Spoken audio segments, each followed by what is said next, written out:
Next topic family of circle.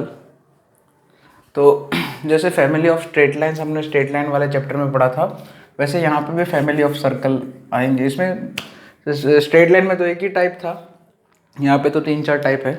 तो उसमें सबसे पहले first type number 1, family of circles passes through points of intersection. जैसे straight line में भी हमने किया था ऐसा, दो स्ट्रेट लाइन के पॉइंट ऑफ इंटरसेक्शन में से पास करती हुई लाइन्स का फैमिली क्या हुआ, family of circles passes through the points of intersection of two given circles is, जैसे कि मान लिया एक सर्कल S1 है और दूसरा सर्कल S2 है, तो family of circles which are passes through the intersection of intersection points of this two circles. मतलब ये दो सर्कल जो है, अच्छा ये दो सर्कल है, गिवन सर्कल ऐसे एक दूसरे को दो डिस्टिंक्ट पॉइंट में इंटरसेक्ट करने चाहिए, यानी कि ये S1 इज इक्वल टू 0 है, ये हमारा सर्कल जो है दूसरा S2 इज इक्वल टू 0 है। तो ये दो पॉइंट मान लिया ए बी है, तो इन दो पॉइंट में से तो इनफाइनाइट सर्कल्स पास कर सकते हैं। तो वही जो इनफाइनाइट, जैसे यहाँ पे एक सर्कल ऐसे बना दिया, फिर ऐसे करके भी एक सर्कल बना सकते हैं ना, बहुत सारे इनफाइनाइट सर्कल्स हम बना सकते हैं। तो ये जो डॉटेड सर्कल है उनकी फैमिली का ये इक्वेशन है। लैम्बडा यहाँ पे चेंज होता रहेगा, बस ध्यान रखने वाली बात यह है कि लैम्बडा -1 नहीं होगा। जैसे स्ट्रेट लाइन में भी हमने किया था ये चीज़, है ना, कि लैम्बडा एक तो अच्छा 0 हो सकता है, अगर 0 होगा तो फिर S1 आ जाएगा हमारा आंसर, तो वो तो उसी की फैमिली में, ये S1 इज इक्वल टू 0 और S2 इज इक्वल टू 0, तो ये तो फैमिली में है ही। और अगर S2 अगर मुझे S2 तो नहीं आ पाएगा इसमें से, उसके लिए क्या है कि फिर आप जो है, अगर आप उसमें तो फिर वही कंडीशंस देख लो सीधा, है ना। अगर मान लिया कि कभी कभी ऐसा होता है कि क्वेश्चन में जो कंडीशन दी है उसके हिसाब से अगर ऐसा बोला जाए कि find the equation of circle which passes through the point of intersection of these two given circles whose radius is this, और ऐसा हो सकता है कि रेडियस जो होगी वो जो मतलब जिस सर्कल का इक्वेशन हमें ढूंढना है उसकी रेडियस S2 से मैच करती हो, तो उसमें कुछ नहीं करना है, सीधा ही S2 का इक्वेशन ही जो है हमारा आंसर हो जाएगा। लेकिन S2 का इक्वेशन इस फॉर्मूला में, इस ये जो फॉर्म है फैमिली ऑफ सर्कल्स का फॉर्म है, उसमें से S2 का इक्वेशन जो है निकालना पॉसिबल नहीं, क्योंकि लैम्बडा की ऐसी कोई भी वैल्यू यहाँ पे हम पुट करेंगे तो यहाँ पे S2 इज इक्वल टू 0 तो नहीं मिलेगा। ठीक है, तो बस यहाँ पे यही है। अगर आप कोई स्टूडेंट्स मुझे यहाँ पे बोलेगा कि सर S2 ऐसे, अगर S2 आपको लिखना है तो फिर S2 plus S1 lambda S1 is equal to 0 ये फैमिली लिख दो, ये भी दोनों सेम ही है, लैम्बडा की वैल्यू उसके हिसाब से आएगी। पहले S2 लिखा फिर S1 लिखा, तो फिर यहाँ पे ऐसा होगा कि S1 का इक्वेशन मिले ये जो फैमिली ऑफ क्योंकि S1 और S2 जो है वो तो ये दोनों की पॉइंट ऑफ इंटरसेक्शन की फैमिली में आती ही है ना, यानी कि family of circles which just passes through point of intersection of this two given circle, उसमें तो ये दोनों तो होंगे ही फैमिली में। लेकिन यहाँ पे ऐसा है कि अगर इस फॉर्म में हम अगर लिखेंगे कि S1 plus lambda S2 is equal to 0, तो लैम्बडा के साथ जो सर्कल का इक्वेशन लिखा है वो जो है इस फॉर्म से हम ऑब्टेन नहीं कर पाएंगे। तो उसके लिए कुछ नहीं, आपको जो क्वेश्चंस दिए है, क्वेश्चन में जो कंडीशन दी है उसके मुताबिक आप डायरेक्ट भी जो है आप सिलेक्ट डायरेक्ट भी कर सकते हैं, है ना। सबसे पहले यही चेक करेंगे कि फैमिली में से मतलब हमें जो सर्कल का इक्वेशन पूछा है वो क्या इन दोनों में से कोई एक नहीं जो है वो पूछा है ना। कभी कभी ऐसा जो है बेवकूफ़ बनाने के लिए क्वेश्चन ऐसे बनाते हैं कि आपको दो सर्कल के इक्वेशन दे देंगे और फिर ऐसे स्टेटमेंट लिखा होगा कि भाई find the equation of circle which passes through the point of intersection of this, और मान लिया वो सर्कल के बारे में आपको कुछ इन्फॉर्मेशन दी होगी कि उसका टेंजेंट ही है या कुछ भी, है ना। तो या मान लिया सेंटर उसका दिया, तो कभी कभी ऐसा होगा कि वो S1 वो जो है उसकी जो प्रॉपर्टी है, यानी कि जो कंडीशन है वो इसके साथ या इसके साथ मैच करती हो, सर्कल 1 के साथ या सर्कल 2 के साथ मैच करती हो, तो वहाँ पे फिर कुछ सॉल्व ही नहीं करना है। है ना, किसी एक के साथ जिसके साथ मैच कर रही है वही हमारा रिक्वायर्ड आंसर हो जाएगा। ठीक है, अब धीरे धीरे जब क्वेश्चंस करेंगे तब ज़्यादा पता चलेगा ये चीज़, है ना। तो यहाँ पे जैसे मैं बता रहा हूँ कि S1 plus lambda S2 is equal to 0 लिख रहे हो आप, तो उसमें से S2 का इक्वेशन जो है लेमड़ा की कोई भी वैल्यू के लिए ऑब्टेन नहीं कर सकते। Lambda is equal to 0 put करोगे तो S1 तो मिल ही जाएगा। ठीक है, तो दिस इज द थियरी। ये टाइप 1 हो गया कि family of circles passes through the point of intersection of two given circles. तो इसके बेसिस पे एक छोटा सा क्वेश्चन तो खैर छोटा ही है, लेकिन उसमें पार्ट्स थोड़े ज़्यादा ही है। क्वेश्चंस तो ठीक है, इजी है वैसे। ठीक है, फाइंड द, ऐसे करके क्वेश्चन का तो स्टेटमेंट यही होगा, find equation of circle, equation of a circle which passes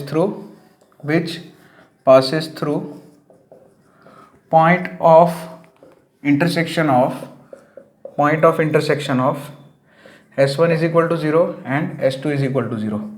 S1 और S2 के इक्वेशंस दिए है, S1 करके लिखा है एक्स स्क्वायर, फर्स्ट सर्कल का equation x square plus y square minus 4x plus 6y minus 3 is equal to 0। दूसरा है x square plus y square plus 4x minus 6y plus 12 is equal to 0 करके दिया गया है, बराबर है। ये हो गया। Now first part, which passes through 0,0। Second part, whose radius is 5। ठीक है, पहले दो देखते हैं, वैसे तो बहुत सारे अभी, ये एक बहुत है ना मेगा क्वेश्चन ले लिया है मैंने, है ना, जिससे क्या है कि आपको हर एक टाइप के इसमें जो है पार्ट्स जो पूछे जा सकते हैं वो यहाँ पे मैं करा देता हूँ। तो सबसे पहले तो फैमिली का इक्वेशन लिख देते हैं, फैमिली ऑफ सर्कल्स, है ना, equation of family of circles which are passes through the intersection points of this two circles. क्या आ जाएगा वो तो हम लिखते हैं S1 plus S1 plus lambda S2 is equal to 0। जैसे लाइन्स होती है, स्ट्रेट लाइन्स में क्या होता है L1 plus lambda L2 is equal to 0। उसी तरह से सर्कल्स है तो दो सर्कल का इक्वेशन लिख दो और किसी एक के साथ लेमड़ा मल्टीप्लाई कर दो। तो यहाँ पे फर्स्ट सर्कल का equation x square plus y square minus 4x, S1 मतलब ये एक्सप्रेशन, ठीक है, 0 मतलब लेफ्ट साइड पे जो लिखा है वो पूरा, और लेमड़ा S2 मतलब ये x square plus y square plus 4x minus 6y plus 12 is equal to 0। S1 plus lambda S2 is equal to 0 ऐसे आ जाएगा। नाउ फर्स्ट पार्ट क्या है, पासिस थ्रू ओरिजिन, मतलब कुछ नहीं है, इसमें 0 0 रख दो, है ना। लेमड़ा की वैल्यूज हमें डिफरेंट निकालनी है ना, और फिर वो लेमड़ा वापस इधर ही पुट कर देना, और कुछ नहीं है। तो फर्स्ट केस क्या है कि हमें वो सर्कल निकालना है, इन ये फैमिली में से वो सर्कल निकालना है जिसका मतलब जो है विच पासिस थ्रू ओरिजिन, है ना, वो ओरिजिन में से पास करता है वो सर्कल। सबसे पहले तो कुछ नहीं, यहाँ पे सबसे पहले तो कुछ नहीं, put x is equal to 0 y is equal to 0, है ना। आपको कोई कंडीशन दी होगी, उस कंडीशन को यहाँ पे अप्लाई करके आपको बस लेमड़ा की वैल्यू ढूंढनी है, और लेमड़ा की वैल्यू आपके पास एक बार आ जाए तो उसको फिर रिटर्न कर देना इधर यहाँ पे इसकी जगह। ठीक है, तो यहाँ पे ये जो सर्कल है ओरिजिन में से पास कर रहा है, तो ओरिजिन के coordinates x is equal to 0 y is equal to 0 ये इक्वेशन को सेटिस्फाई करेंगे, यानी कि यहाँ पे तो सब 0 हो जाएगा। ये तो बहुत आसान है पहला वाला, यहाँ पे -3 आ जाएगा इधर, और यहाँ पे ये सब 0 इंटू 12 लेमड़ा इंटू 12 ऐसा बन जाएगा। सो 12 लेमड़ा इज इक्वल टू 3 बोले तो लेमड़ा इज इक्वल टू 1/4। बस लेमड़ा इज इक्वल टू 1/4 जो है आप पुट कर देना यहाँ पे, थोड़ा एलसीएम वेलसीएम ले लेना, हो जाएगा।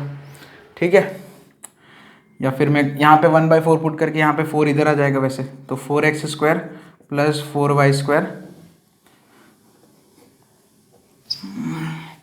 4x square plus 4y square minus 16x plus 24y minus 12 plus x square plus y square plus 4x minus 6y plus 12 is equal to 0। हाँ, ये तो 0 होना ही चाहिए, वेरी गुड। और 5x square plus 5y square minus 12x x वाले terms और y वाले terms मतलब 18y इज इक्वल टू 0। चाहो तो 5 से डिवाइड कर सकते हो, क्योंकि फिर वो जनरल फॉर्म में आ जाएगा ना, x square plus y square करके, है ना, x square y square coefficient 1 बन जाएगा। तो ये वैसे बेसिकली आंसर आ रहा है। फर्स्ट पार्ट का हो गया। सेकंड पार्ट, अच्छा सेकंड पार्ट के लिए तो थोड़ा और सॉल्व करना पड़ेगा, क्योंकि रेडियस की बात है। तो S1 तो उसमें थोड़ा और अच्छे से लिखना पड़ेगा। जैसे हम स्ट्रेट लाइन वाले क्वेश्चन में भी यही काम करते थे, एक्स स्क्वायर वाले टर्म साथ में, वाई स्क्वायर वाले टर्म साथ में, एक्स वाले टर्म है ना, लाइक टर्म्स को साथ में ले लो। यानी कि यहाँ पे एक्स स्क्वायर वाले टर्म साथ में, तो 1 plus lambda into x square. अच्छा, वैसे रेडियस इज इक्वल टू, ये फॉर्म लिख ही देते हैं क्योंकि आगे वाले पार्ट्स में जो है ये काम आएगा। वैसे रेडियस 5 है तो हमें खाली जी, एफ और सी की वैल्यू चाहिए, है ना। रेडियस 5 है, इसका मतलब क्या हुआ, under root g square plus f square minus c is equal to 0। तो लेकिन फिर भी आगे वाले पॉइंट्स के लिए ये सब कर ही देते हैं, ठीक है। तो ये 1 plus lambda y square minus 4 अच्छा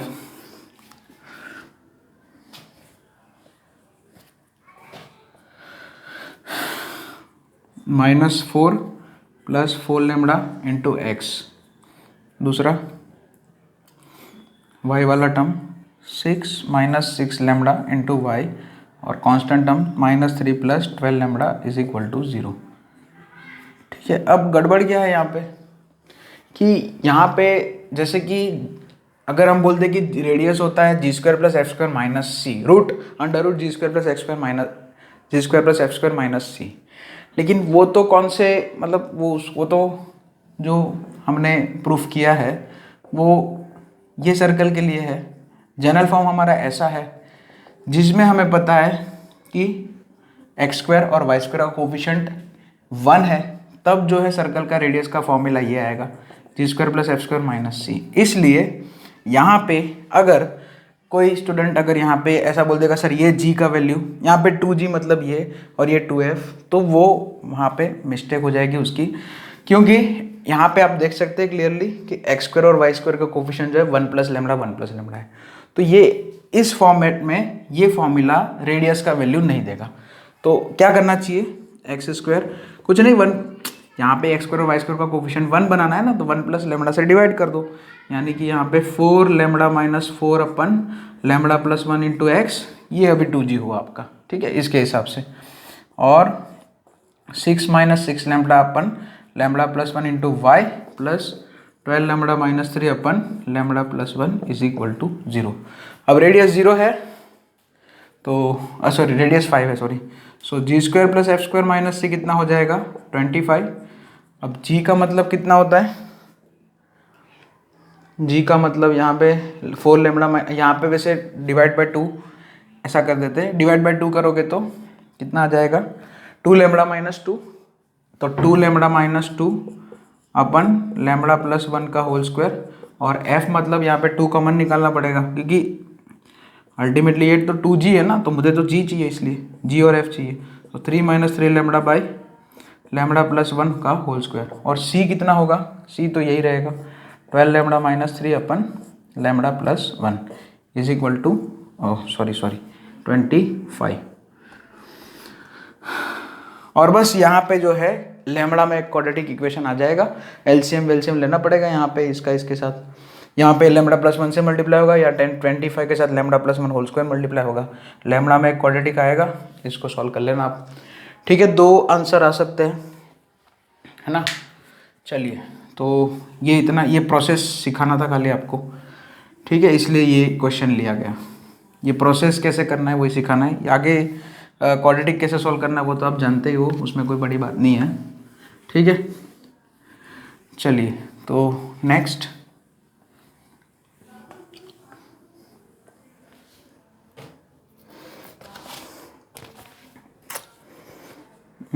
इसी तरह से अगर इसमें थर्ड पार्ट ऐसा हो कि एक्स इंटरसेप्ट जो